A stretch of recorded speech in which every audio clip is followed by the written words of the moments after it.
Hello guys, welcome back with another amazing video. So guys, in this video I'm going to show you how to fix page is not available right now on Facebook in iPhone.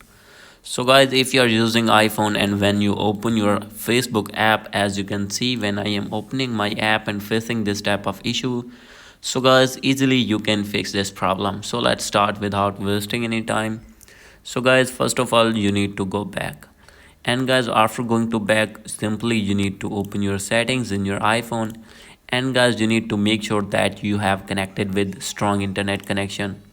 So guys, simply you need to turn on your Wi-Fi and connect your device with Wi-Fi, or if not have Wi-Fi then you need to open your mobile data.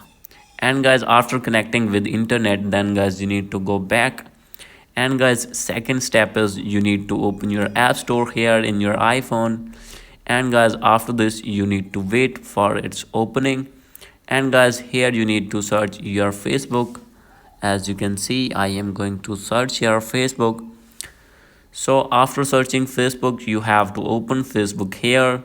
So guys, you need to update your Facebook if not updated. As you can see, my Facebook app has been updated already. So guys, after this you need to go back, and guys now I am going to open my Facebook and check that my problem has been fixed or not.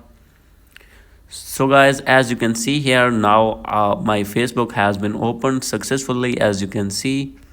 So guys, after doing this, if still not fix your problem, then guys you need to open your settings, click on general, and guys you need to click on iPhone storage, and guys here you need to find Facebook. Simply you need to offload your app, and guys after doing offload you need to reinstall again from your app store, and guys after doing this your problem will be fixed. Hope you like this video. If you like this video, please do subscribe, comment and share. Thank you.